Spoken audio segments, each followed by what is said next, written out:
El tema es arquitectura emocional y composición arquitectónica para la humanización de la vivienda.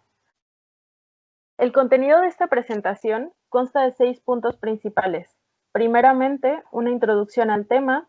Después, hablaré sobre la composición arquitectónica, qué es y cuál es su importancia. Seguido de arquitectura emocional, que es, nuevamente, qué son las emociones y cuáles van dentro de la casa. Luego, los elementos para la experiencia, divididos por los sentidos. Después continuaré hablando de la vivienda, cuáles son sus espacios básicos y cuáles deberían de ser. Y finalizaré con las conclusiones. Primeramente, la introducción.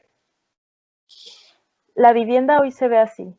Cada vez hay más de este tipo de casas por todas las ciudades del país. Estas casitas iguales son cada día más comunes y las hay para todos los bolsillos. El arquitecto John Cary mencionaba: encontré una profesión en gran parte desconectada de las personas que reciben el impacto directo de su trabajo, refiriéndose a la arquitectura, por supuesto. La arquitectura de vivienda que se hace actualmente considera al habitante como una máquina genérica, prioriza un valor económico o un valor de estatus social donde solo hay cabida para comer, ir al baño, dormir y poco más que esto. Únicamente necesidades fisiológicas que se traducen en una planta como esta o similar, que es funcional, pero a mi parecer deshumanizada, dejando de lado que quien vivirá en esta casa es un ser vivo que llora, se ríe, se emociona, emprende, tiene una cultura. Todo esto no se refleja en estas casas. Ahora bien, si observamos un poco más de cerca, esta es una de las casas en las que yo viví en Guanajuato. Podemos observar que se sigue repitiendo esta misma historia. Los mismos espacios básicos, incluso a veces menos que esto, como se ve aquí. La sociedad de arquitectos y de personas en general que hacen casas consideran que esto es lo mínimo que necesitamos para vivir bien. El hombre está ahora en condiciones de crear realmente todo el mundo en que vive, y al crear ese mundo está en verdad determinando la clase de organismo que será. También significa que en un sentido muy hondo nuestras ciudades están creando diferentes tipos de personas, en sus barrios de miseria, sus hospitales para enfermos mentales y yo agregaría en sus viviendas. Hace falta entender la importancia del diseño, así como del entendimiento del ser humano y su parte emocional para hacer mejor arquitectura. Ahora, siendo conscientes de ello, ¿tenemos herramientas para diseñar espacios con humanidad, dignos, espacios que estimulen las sensaciones y emociones? Con esta pregunta inicié mi trabajo con el objetivo de establecer conceptos o parámetros arquitectónicos dirigidos a mejorar la experiencia de la vivienda y con ello la vida del habitante, independientemente de no conocerlo. Esto significa armonizar el mundo material con la vida humana. Esto a través de las siguientes metas. Determinar la importancia de la composición arquitectónica como base en la elaboración de arquitectura. Analizar el papel que juega la arquitectura emocional en la creación de experiencias que mejoren la vivienda. Determinar los espacios que se consideran básicos en la vivienda actual y exponer la importancia de la vivienda en el desarrollo personal. Ahora continuaré con la composición arquitectónica. El componer forma parte del proceso de hacer arquitectura. Lo antecede analizar y lo precede diseñar. Analizar es el momento en que recabamos toda la información del proyecto, tal como análisis del sitio, medio físico natural, las medidas del terreno, el asoleamiento, todo lo referente al proyecto. Y también es el momento en que vemos las referencias, es decir, analizamos proyectos similares, que en la Facultad de Arquitectura comúnmente se le llaman proyectos análogos. En cambio, diseñar es un proceso racional, se hace con el cerebro y tiene clara su meta. Es levantar los muros, pero primero en papel y posteriormente en la construcción. Diseñar también es la materialización del mensaje en papel. ¿Qué quiero decir? Pensemos en una pintura. Esencialmente, cualquier pintura, incluso cualquier obra de arte, la forman dos partes, un mensaje y una técnica. El mensaje es qué va a decir, cuál es el discurso, y la técnica es el medio por el cual se materializa el mensaje. En este caso, con una obra de 1640, a veces es difícil saber el mensaje porque no formamos parte de ese momento, pero en cambio, con una obra de 2017, el mensaje es más claro. Formamos parte de esa cultura, formamos parte de ese momento. Como mencionaba, la técnica en la arquitectura está en el diseñar, primero en papel y posteriormente en el construir, y el mensaje se da en el componer. Pero antes de estos tres, lo antecede otro, que va mucho antes, que es el compositor. El compositor es el arquitecto, en este caso. Uno de los grandes arquitectos y compositores de arquitectura es Luis Barragán.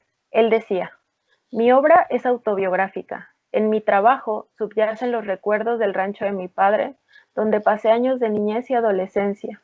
Y en mi obra siempre alienta intento de transponer al mundo contemporáneo la magia de esas lejanas añoranzas tan colmadas de nostalgia. Yo pienso que todas las obras son un poco autobiográficas, algunas de forma consciente y otras en las que el autor no se percata de ello. En todas hay un poco del ser, del artista, y de no ser así es porque es una obra meramente técnica, sin alma. Entonces, el compositor son sus experiencias, pero también son sus aprendizajes, que un poco los aprendizajes son las experiencias y las experiencias los aprendizajes, pero para este caso en específico tomaré las experiencias como lo que nos ha tocado vivir y los aprendizajes como lo que hemos decidido aprender, en este caso la arquitectura. La arquitectura es un lenguaje y esto me trae una historia de Yokoi Kenji en el que mencionaba que en una ocasión se le acercó un niño y le preguntó: ¿en Japón los niños nacen hablando japonés? Claro que no, contestó. Los bebés aprenden imitando el idioma que escuchan en el país donde nacen, es decir, lo imitan. Ante esto, Yokoi reflexiona: si aprendemos imitando cuando niños, ¿en qué momento perdemos la destreza de imitar? Es decir, imitar, repetir, replicar con exactitud y sin remordimiento. Simón Unwin decía: nadie aprende a hablar un idioma solo por leer un libro. La persona que desea aprender un lenguaje debe escuchar, leer, analizar y ensayar repetidamente para sí mismo, cometiendo errores y obteniendo retroalimentación de aquellos que ya pueden hablarlo y escribirlo. Entonces el compositor sus experiencias, sus aprendizajes, pero también un compromiso por aprender este lenguaje que es la arquitectura. Bueno, ahora ya he hablado del lugar que ocupa componer en el proceso de hacer arquitectura. Pero, ¿qué es componer? Para ello me auxilié de tres definiciones, pero hay una que realmente no es una definición, pero a mi parecer resulta la más clara. Nuestra idea era concebir primero la cosa poética y alrededor de ella levantar los muros. Concebir la cosa poética es componer. Y con ello generé el siguiente diagrama con los puntos principales del componer. Iniciaré con el momento creativo. El momento creativo es ese mismo que llamamos el momento eureka, cuando surge la idea. Este momento no se da en el plano racional, pasa en otro plano del cual no tenemos entero control y solo queda estimular el cerebro con información. Derivar en estado de alerta y aprender a convocar las musas. Todo esto se da con el cobijo de las emociones, puesto que sin emoción no hay creación ni decisión. La emoción condiciona el pensamiento, la conducta y la inteligencia. El producto de este momento creativo genera las ideas. Y las ideas en arquitectura comúnmente se les llama concepto. Este tema es un poquito caótico, pero en general el concepto es básicamente la postura moral, la postura ética y cultural de un arquitecto frente al problema que tiene por delante. Es como una declaración de intenciones, una idea sin forma, pero que no obstante lo contiene todo. como una semilla. Ejercicio de poesía, por otro lado, traigo de nuevo a mención la frase de Díaz Morales donde menciona: nuestra idea era concebir primero la cosa poética y alrededor de ella levantar los muros. Me llama la atención que le llamó la cosa poética. Pudo haber sido simplemente la cosa, pero no fue así, era la cosa poética. Entonces, con ello trae al juego la poesía. Si la arquitectura es una forma de lenguaje, la buena arquitectura, la que nos emociona y conmueve, es poesía. Entonces, ¿cómo se logra arquitectura que realmente sea poesía? Pues teniendo claras las intenciones. Difícilmente una arquitectura que no se pensó para emocionar va a emocionar. La arquitectura debe preocuparse por la construcción de conceptos, además de la construcción de objetos. Frase del arquitecto Navarrete. Ahora el último punto, empatía. Este es el punto que lo cambia todo, donde la composición arquitectónica se separa de otras formas artísticas. El compositor de arquitectura debe de tener en cuenta que la arquitectura incorpora la vida. La gente y sus actividades son un componente indispensable para la arquitectura. No son solamente espectadores a la espera de ser entretenidos, son contribuyentes y participantes. ¿Qué quiero decir? Que en este cuento el arquitecto no es el protagonista, más bien sería el hada madrina, y esta hada debe de estar preparada, debe saber sobre vestidos bellos y cómodos para que nuestra Cenicienta pueda bailar y vivir su momento. Solo que esta hada de la arquitectura no hará un vestido, hará una vivienda que pretende durar mucho tiempo y ser el lugar para vivir. Ahora bien, con la intención de hacer arquitectura que emocione y conmueva, continúo con el siguiente tema. Es arquitectura emocional. En la enseñanza de la arquitectura hay una discusión constante sobre la prioridad que debería de tener un proyecto hacia la parte funcional o hacia la parte formal como únicos dos valores, dejando de lado un valor faltante. Y este es que el hombre aspira a algo más que una casa bonita, agradable y adecuada. Pide de la arquitectura y de sus medios una elevación espiritual, simplemente dicho, una emoción. Esto es un fragmento del Manifiesto de Arquitectura Emocional de Matthias Geritz, que fue escrito en 1953. En él se habla por primera vez de este término, arquitectura emocional. Esta arquitectura tiene como principal función generar emociones en el que se ve envuelto en ella. Esta arquitectura no rechaza el funcionalismo ni el formalismo, más bien los considera incompletos. Esta lógica es más sencilla si pensamos que la arquitectura es un reflejo de quien la habita. Entonces, las personas no solamente somos útiles o guapas, también tenemos de fábrica esta parte psicológica, esto que constantemente se ha dicho que nos divide de las máquinas, el hecho de que podemos sentir, podemos emocionarnos. Ahora bien, ¿qué son las emociones? Y con esto, ¿qué emociones van en la vivienda? Las emociones son estímulos rápidos e impulsivos que valoran lo que está ocurriendo y nos informan de qué significado tiene esto para nosotros. Nos orientan en el mundo y son motivo de nuestras acciones. A veces con tanta definición uno queda más confundido, pero realmente las emociones básicas son la ira, la alegría, la sorpresa, el miedo, el asco y la tristeza. Ahora bien, ¿qué emociones van en la vivienda? Varios autores hablan de emociones positivas y negativas, pero esto indicaría que solamente son buenas las positivas y las negativas no deberíamos sentirlas, a lo que Mar Romera menciona. Necesitamos sentir asco. Sin el asco, me como la carne podrida y me muero. Necesito sentir miedo, porque si no siento miedo, pongo el coche a 250 y me mato. Necesito todas y necesito conocerme para saber cuál es mi reacción y darme la cobertura necesaria para poder utilizarlas en mi propio beneficio. Entonces, en la vivienda, igual que en la vida, deben ir todas las emociones. Y se preguntarán, ¿todo esto lo logra la vivienda? Pues no necesariamente de forma particular, puesto que la arquitectura es el escenario donde se lleva a cabo la escena y el habitante se convierte en el actor. Es importante que el arquitecto conozca esta información para que no haga solamente arquitectura para la alegría, por ejemplo. El arquitecto Figueroa creó el siguiente diagrama en el cual explica este proceso entre la arquitectura y el ser humano. El ser humano está conformado por cuerpo y mente. El cuerpo es la conexión con el mundo exterior. Imaginemos una casita de piedra, con 4 muros, sin ninguna ventana y solamente una puerta. La casa es el fenómeno. Ahora abrimos la puerta y entramos. En el exterior había un clima cálido y dentro se siente que baja la temperatura.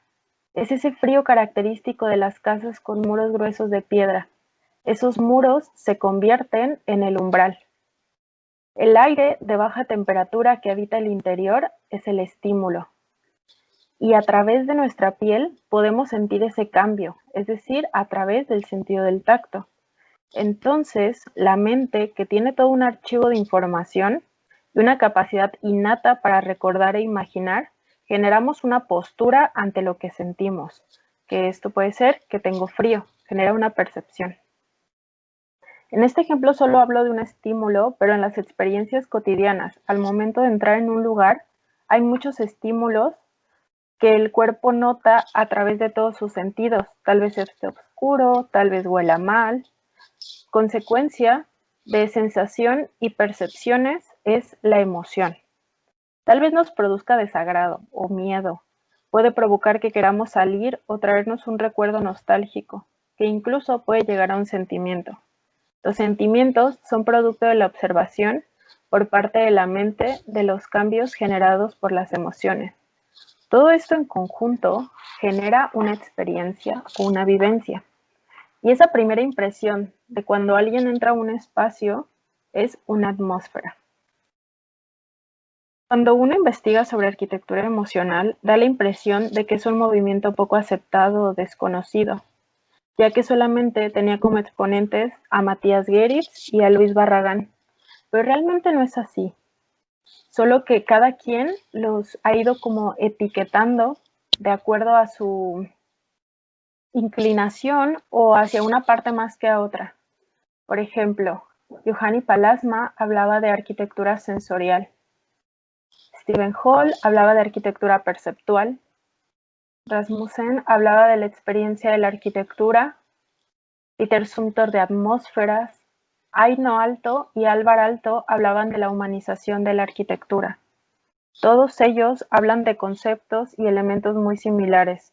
Observando el diagrama del arquitecto Figueroa podemos entender que todas estas ideologías forman parte de un mismo proceso. La intención de estos arquitectos era un fin común. La meta es generar experiencias agradables, y esto es a través de los estímulos. Con ello paso al siguiente tema, elementos para la experiencia. Si bien lo que mejor podemos controlar en toda esta experiencia son los estímulos que damos en la arquitectura. Por ejemplo, al oído podemos llegar a través del sonido, pero también a través del silencio. El silencio de la arquitectura es un silencio receptivo que hace recordar. El olfato y el gusto normalmente van muy de la mano. Como arquitectos estamos un poquito más alejados de estos dos, pero debemos saber que el olor evoca recuerdos mucho más profundos que la visión. Así como cada ciudad tiene su gama de sabores y de olores, también cada casa, con la cocina como protagonista. Y esto forma parte de que en la cocina sea el lugar donde se crean más momentos memorables. El reino áptico se refiere al sentido del tacto y al movimiento muscular. Aquí los estímulos que tienen que ver son la textura, la temperatura y el movimiento. La temperatura tiene mucho que ver con el modo en que una persona se siente apretada. Por otro lado, la textura puede llamar a un individuo a decidir si tocar o no una cosa. Incluso cuando se usa en el suelo, puede modificar el andar de una persona. Con respecto al movimiento, la arquitectura se hace siempre para alojar un movimiento. Es importante proyectarla como tal y no solo como imágenes estáticas como se hace ahora, para realmente poder generar estímulos. En resumen, lo que uno puede hacer en un espacio dado determina su modo de sentirlo. En cuestión a la vista, el ojo es el órgano de la distancia y de la separación, mientras que el tacto lo es de la cercanía, la intimidad y el afecto. El ojo inspecciona, controla e investiga, mientras que el tacto se acerca y acaricia. Palasma. Los principales estímulos relacionados con la vista es el color y la luz. No me parece muy precisa la psicología del color en la arquitectura, porque la luz puede dar diversas variaciones de un color. Además, es poco preciso decir que un verde produce una X reacción, pensando que realmente hay una gran variedad de verdes. Pero lo que sí quiero rescatar con respecto al color es lo que percibo de la Casa Gilardi, la Casa Estudio y también en la Capilla de las Capuchinas, todas estas obras de Barragán. Él tiene el cuidado de dar respiros entre los colores de cada espacio. De esta forma, no deja que te abrumes con tanto estímulo visual, intercala entre colorido y ausencia de color. Con respecto a la luz es lo que hace que un espacio exista. A veces se necesita definir un lugar o indicar hacia dónde ir y se usa luz sólida, o a veces se trata de iluminar o matizar materiales, así que se usa la luz difusa. Realmente hay muchas formas de iluminar un espacio, pero también tenemos que tener en cuenta que abrir un hueco implica que también accederá a calor y por otro lado tiene que ver con qué tanto queremos ver o qué tanto queremos que nos vean. Es decir, también tiene una cuestión de intimidad. El tema faltante para proporcionar una experiencia completa y con sentido es el significado y la cultura. No se trata solamente de estimular todos los sentidos y con ello tener una arquitectura sensorial. Debe haber un fin común, como mencionara anteriormente, debe haber una cosa poética, un discurso. Al final, el hecho de que un espacio entre la luz de forma cálida, cómoda, útil y bella, que el espacio no sea un horno y tengamos que tener un ventilador encendido todo el día, con ese ruido espantoso que hace, que recorrer un edificio sea una experiencia y no una rutina, que descubramos y no solamente veamos espacios homogéneos, que uno entra y ya sabe dónde está todo. No hay magia, no hay sorpresa, no hay ilusión, no hay humanidad, no hay belleza. Y recordemos que la vida privada de belleza no merece llamarse humana. En la búsqueda por cambiar una arquitectura que considero inadecuada con rumbo a una arquitectura más humana, descubrí que antes de iniciar un proyecto debe cambiar el arquitecto. Es decir, a un arquitecto no se le puede morir su humanidad y su esperanza por siempre crear lugares mejores. Hacer arquitectura hoy está en preguntarnos si tiene que seguir siendo como era antes. Y no creo que tenga que ser, porque la sociedad no es la misma. Con ello paso al último tema, la vivienda. Todas las ideas anteriores puede aplicar a diversos proyectos arquitectónicos, pero si algo me queda claro es que al final todos volvemos a casa. La casa fue la primera arquitectura, la primera identificación del lugar desde que el hombre entró a una cueva para refugiarse. Y a partir de ahí ha ido evolucionando de la mano de las necesidades, pero más aún de la mano de la tecnología, que nos ha dicho qué se puede y qué no se puede hacer. La postura que me parece más interesante con respecto a la vivienda es la que toma el arquitecto ante la vivienda y sus habitantes. Actualmente, parece que el dinero que puede pagar un individuo por su casa es proporcional a la calidad, la belleza y a la humanidad que recibe por parte del arquitecto. Hoy es común ver que los sitios caros en general son más agradables. Los espacios bien diseñados no reflejan solo nuestros gustos, ni son una cuestión meramente estética. Literalmente moldean nuestra idea sobre quiénes somos en el mundo y qué merecemos. Esa es la esencia de la dignidad. Entonces la dignidad es al diseño, lo que la justicia es a la ley y la salud a la medicina. Como arquitectos y diseñadores de hábitats, no debemos perder nuestra humanidad, y tenemos que tener en cuenta que todos merecen un buen diseño. Y no perder de vista que la casa, más que solo ser la protección del clima, a nivel experiencia, es el lugar que nos ve despertar. Nos encontramos en ella de 12 a 16 horas diarias pensando en que no estamos ahí todo el día. Vamos a la escuela o al trabajo, pero al terminar el día, la casa es el cobijo final, el lugar que nos ve desnudos de cuerpo y alma. Es el sitio al que uno llega con la guardia abajo, sin ninguna protección, pues la casa es la protección misma. Hoy nos encontramos en una especie de cuarentena que ya se alargó 6 meses. El mundo entero está viviendo una pandemia y la más exitosa recomendación para evitar contraer el virus es quédate en casa. La casa se ha convertido en el fuerte militar de nuestra salud. Y como es común, después de estar mucho tiempo en un lugar, uno empieza a verle los defectos. La vivienda ha tenido que evolucionar en cuestión de días y adaptarse. Considero que ahora es un muy buen momento para replantearse lo que es la vivienda y a dónde va, sin apegarse en un tipo de vivienda en específico. Para ello, parto del programa arquitectónico, que es simple y llanamente el problema. El problema puesto en términos que nos permita componer con ellos, crear con ellos, que no necesariamente es un dormitorio y una cocina. Hay programas de muchas índoles, tantas como las necesidades humanas. Dos ramas es lo físico y lo humano. A partir de ello, analicé brevemente los siguientes proyectos. Estos 3 libros, que es Las medidas de una casa, Todo sobre la casa y El arte de proyectar en arquitectura, así como algunos proyectos, la casa en Vila Matilde, que se ubica en Sao Paulo, Brasil, una casa de interés social que se ubica en todo México, pero yo en específico la conozco en Moroleón. La Casa Gilardi de Luis Barragán, ubicada en la Ciudad de México, y Casa Farnsworth de Mies van der Rohe, ubicada en Estados Unidos, así como algunos proyectos personales que forman parte de mi experiencia, pensando en que los otros proyectos, si bien los conozco porque he leído sobre ellos, pero como tal no puedo asegurar que funcionan, puesto que solo podemos comprender aquello de lo cual somos capaces de formar parte.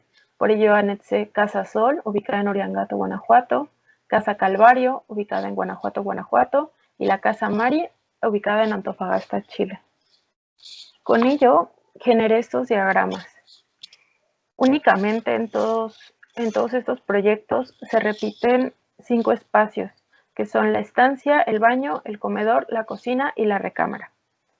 La mayoría tienen espacios de almacenamiento, aunque únicamente se ven en la cocina y en la recámara. En la mayoría hay un área destinada para lavar. En menor medida se propone una cochera, un jardín o un patio, y aún con menor frecuencia hay un recibidor, un porche, una piscina, un estudio, una sala de TV y una terraza.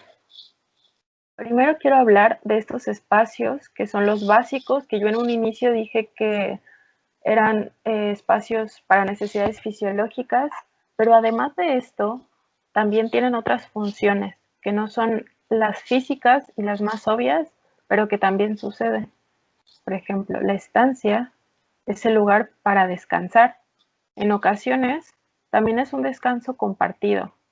Otras veces también resguarda todas las demás actividades que no tienen un lugar definido, tales como cuarto de juegos, biblioteca, cuarto para el yoga, etc.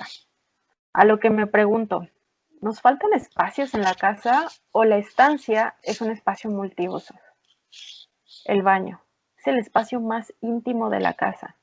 La soledad, serenidad e intimidad que mencionaba Barragán están aquí, pero al mismo tiempo el baño es de los espacios a los que prestamos menos atención en el diseño. El comedor.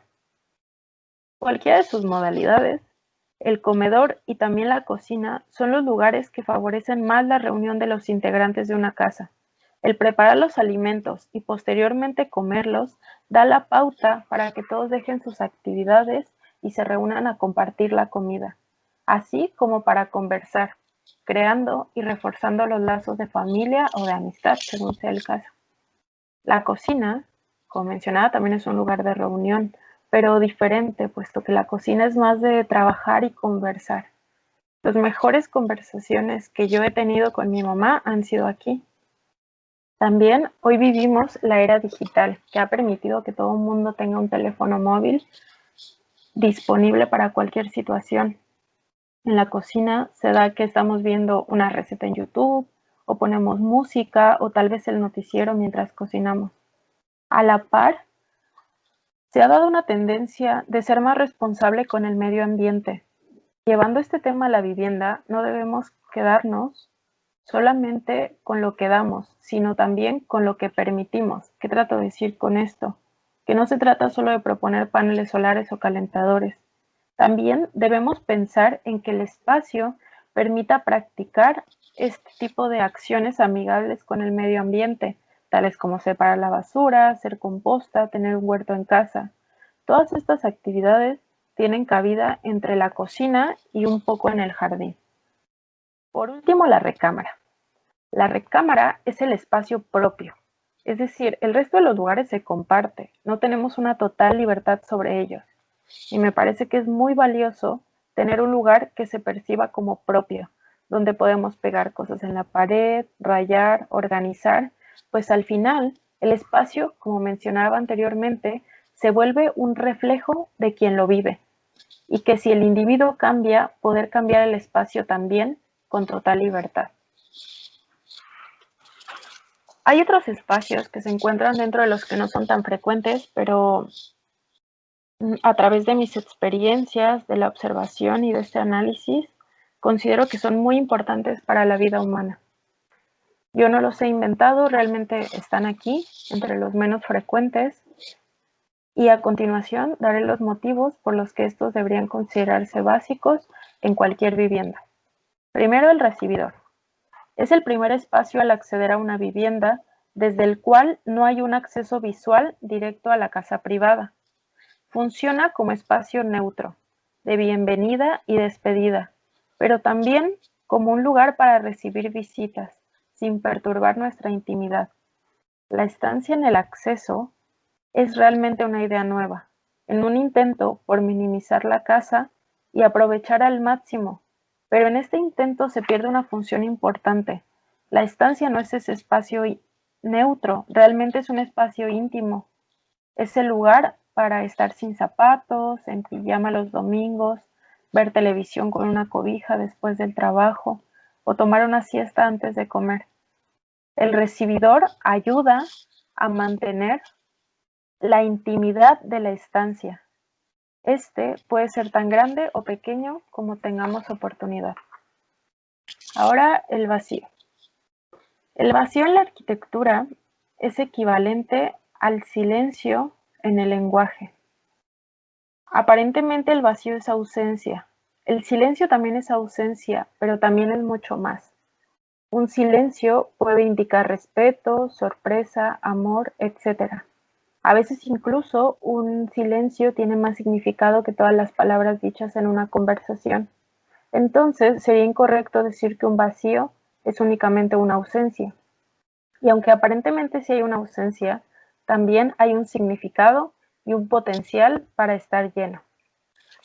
Dentro de la vivienda hay tres vacíos importantes. El vacío para darle fuerza al lleno, el vacío que no está físicamente vacío y el vacío vacío.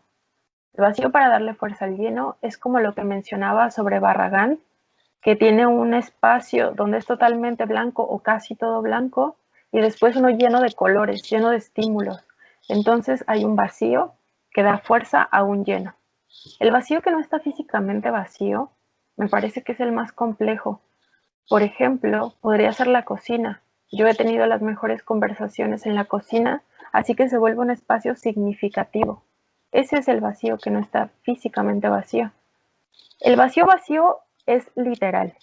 Propongo que exista un cuarto totalmente vacío, pensado en que las personas somos cambiantes, no hacemos lo mismo durante toda la vida. Tal vez de pequeños necesitemos un cuarto de juegos, un poco más grandes, un estudio para hacer la tarea. Tal vez después necesitamos un estudio de música, porque queremos dedicarnos a la música. Creo que es parte de entender que el ser humano es cambiante y un vacío vacío da un potencial para estar lleno, como mencionaba anteriormente. Ahora, el almacenamiento es respuesta de ese vacío vacío, puesto que al momento de plantear un cuarto vacío puede darse la pauta a convertirse en un cuarto de tiliches, que ya son muy comunes. Y esa realmente no es la idea. Esto habla de una necesidad. La vida diaria está acompañada de todo tipo de herramientas que hacen la vida más fácil, y no solamente para la cocina o el dormitorio. Pensemos en el baño. Si compramos papel higiénico que viene en paquetes de 4 piezas, en algún lugar debemos guardar las restantes. ¿O qué pasa con las tradiciones? Casi todo el mundo festeja Navidad, ponemos el árbol y el resto del año también debe de guardarse en algún lado. No pensar en el almacenamiento es negar las actividades humanas dentro de la vivienda. Por último, el jardín. El hecho de que las personas disfruten de la presencia de las plantas responde a nuestra naturaleza humana y a la afinidad que tenemos con el medio ambiente natural. Esto recibe el nombre de biofilia. Fue un término utilizado por Edward O. Wilson en 1984. En su hipótesis argumentó que no era un gusto simple ni una preferencia estética, sino un requisito físico equivalente a nuestra necesidad de aire, agua y alimentos. El jardín proporciona bienestar y tranquilidad al punto de poder lograr una conexión. Tiene las herramientas para mejorar nuestra salud física y mental. El jardín resulta el más eficaz refugio contra la agresividad del mundo contemporáneo. Con ello, paso a las conclusiones. La arquitectura humanizada es la que reconoce estar al servicio de quien la habitará. En este caso, es un ser humano, pero igual podría haber sido un animal o una planta. Prioridad a temas importantes. Considero que el fenómeno de la arquitectura deshumanizada tiene cabida desde nuestro aprendizaje en las facultades de arquitectura. Se le da poca prioridad a partes esenciales como que el proyecto no es nuestra gran obra de arte, sino que creamos para alguien más. Además de que a pesar de que sabemos que nuestro principal cliente es un ser humano, en el aula se descuida el conocer más sobre él. Desconocemos principios psicológicos, necesidades y motivaciones. Cultivar ideas y a nosotros mismos. Debemos darle una mayor importancia a la creación de ideas, así como al cultivo propio, pues además de crear experiencias, también reflejamos las nuestras. Mensaje y técnica. Toda creación tiene dos partes importantes, un mensaje y una técnica. Ambas partes son igual de importantes, pues sin uno se muestra decadente el otro. Yo considero que los espacios mínimos, además de los básicos, deberían de ser el recibidor, almacenamiento, vacíos y jardín, y toda vivienda debería de tenerlos. También es importante que todos estos deben de estar pensados con una idea de dignidad y con elementos para la experiencia, considerando que la arquitectura no es estática, sino una experiencia en movimiento que es captada a través de los sentidos y la percepción del individuo que la vive. 6. Tenemos que estar constantemente replanteándonos el porqué de las decisiones arquitectónicas y no únicamente seguir repitiéndolas. Nada en la arquitectura es una receta. Por ejemplo, al ver el proceso de arquitectura, pareciera que una cosa debe ir antes que otra para poder seguir con la siguiente, pero realmente no pasa así. Vamos del componer al diseñar, del diseñar al análisis, del análisis a una experiencia. Nada en la arquitectura realmente es una receta. La vivienda es el reflejo de su habitante. Al final, la vivienda, al ser el edificio para vivir, es un reflejo de su habitante, es decir, del ser humano.